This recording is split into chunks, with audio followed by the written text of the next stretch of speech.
ओम शांति।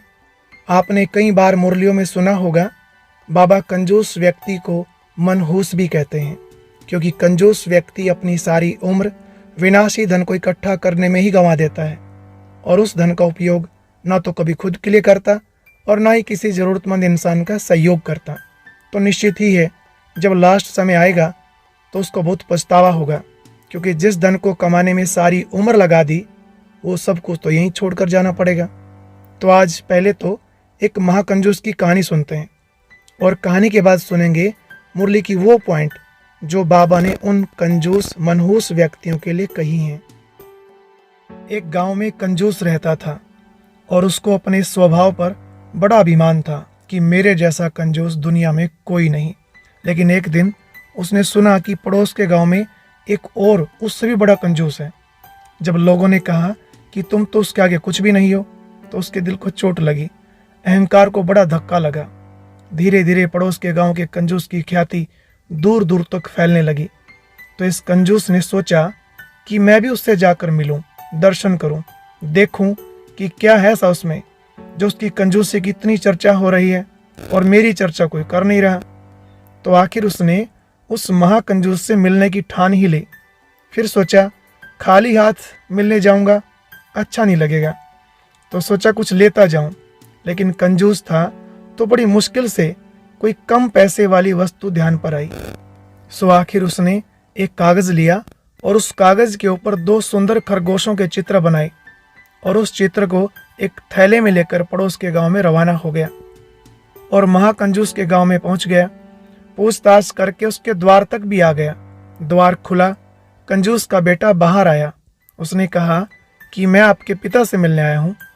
महाकंजूस के बेटे ने कहा, वे तो अभी बाहर गए हैं और 2-3 दिन तक शायद ही वापस आए। मैं उनका बेटा हूँ, कहिए क्या सेवा करूँ मैं आपकी। कंजूस ने कहा कि मैं उनके लिए एक भेंट लाया हूँ। और ऐसा कहते उसने कागज पर छपी हुई उन खरगोशों की तस्वीर निकाली और लड़के को दे दी। फिर कहा कि यह मेरी भेंट उन्हें देना और कहना मैं उनसे मिलने आया था, मैं उनके पास के गांव में ही रहता हूँ। बेटे ने कहा कि आप इतनी दूर से चलकर आए हैं, भेंट भी लाए हैं, तो कृपया कुछ भेंट हमारी तरफ से भी लेते जाएं, अंदर आ जाएं। और अंदर ले जाकर कहा अपना थैला खोल लें। कंजूस भी खुश हो गया, थैला खोलकर खड़ा हो गया। सोचा चलो महाकंजूस के घर से भी कुछ तो मिला। और अभी ध्यान से सुनना, महाकंजूस के लड़के ने क्या किया, अपने हाथ से हवा में आम का आकार बनाया और कहा ये आम लेते जाएं, ये हमारी तरफ से भेंट है। अब आम तो था नहीं, बस हवा में ऐसे ही आम का आकार बनाया और उसकी झोली में डाल दिया।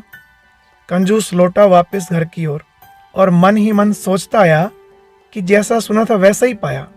अरे मैं तो कम से कम कागज पर खरगोश बनाकर लेकर गया और लड़के ने तो एक कागज तक खर्च न किया, रंग खर्च न किए, हवा में ही आम बनाकर दे दिए। जब बेटा इतना कंजूस है तो बाप से तो ईश्वर ही बचाए। और इधर दूसरे गांव से वह महाकंजूस यानी उस बच्चे का बाप घर लौटा तो बेटे ने सारी गाथा उस बाप को सुनाई और कहा वह आदमी ये 2 खरगोश भेंट दे गया है।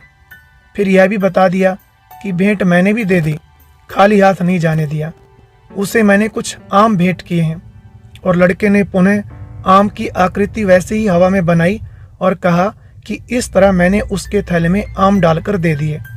महाकंजूस बाप ने देखा तो जोर से एक चांटा बेटे को मारा और क्या कहा, अरे मूर्ख, जब भी मैं घर पर नहीं होता हूँ तो तू कुछ न कुछ गड़बड़ जरूर करता है। अरे नालायक, इतने बड़े बड़े आम देने की क्या जरूरत थी, देने ही थे तो छोटे छोटे भी बनाकर दे सकता था, तू तो मुझे लुटवा कर रहेगा एक दिन। इस कहानी से हम क्या सीखे, देखिए हर बात के 2 पहलू होते हैं। तो कंजूस भले बनो, खूब धन कमाओ, लेकिन कौन सा धन, वो है अविनाशी धन जो साथ जाएगा। ऐसी अविनाशी कमाई खूब करो। समय, संकल्प, शक्ति, श्वास, ये भी धन है, हमारे खजाने हैं, इनकी बचत करनी है। लोभी बनो, लेकिन सिर्फ दुआएं कमाने का लोभी बनो। कामना रखो, इच्छा रखो, लेकिन केवल अच्छा बनने की इच्छा रखो। ऐसी चीजों के पीछे मत भागो जो खाक हो जाने वाली हैं। सब जानते हैं ये सब पड़ा रह जाएगा। कहते भी हैं जब बांध चलेगा बंजारा, सब ठाट पड़ा रह जाएगा। तो कुछ ऐसा धन कमाओ जो मरने के बाद भी साथ जाए। आज से क्षणभंगुर वस्तुओं पर अपनी आशाएं मत टिकाना, जो शाश्वत है उस पर टिकाओ। अभी सुनते हैं कंजूस व्यक्ति के लिए भगवान का क्या डायरेक्शन है। आज ही मुरली में बाबा ने कहा, कोई कोई मनहूस होते हैं तो मुफ्त अपनी जायदाद गंवा बैठते हैं। यहाँ तुम जो दान करते हो उससे यह रूहानी यूनिवर्सिटी हॉस्पिटल खोलते हैं। दान किया तो फिर उनसे ममत्व मिटा देना चाहिए। जो कुछ अपना भविष्य बनाएंगे तो नई दुनिया में मिलेगा, नहीं तो यहाँ ही सब कुछ खत्म हो जाएगा, कोई ना कोई खा जाएगा। तो क्या करना चाहिए? बाबा ने कहा, भारत के किस जन्मों के कल्याण के लिए और फिर अपने किस जन्मों के कल्याण के लिए उसमें लगा देना चाहिए। तुम अपने लिए ही करते हो।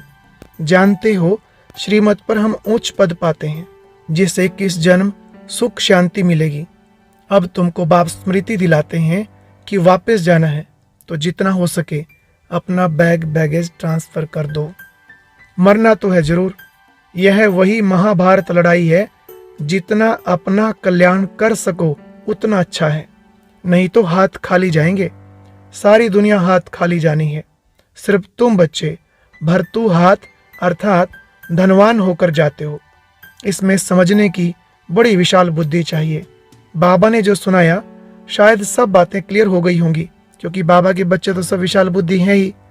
भरतू हाथ कौन जाएंगे, कैसे जाएंगे, सीधी सी बात है। जो अंत समय आने से पहले ब्रह्मा बाप समान अपना सब कुछ ईश्वरीय सेवा में सफल कर देंगे, वह भरतू हाथ जाएंगे। ओम शांति।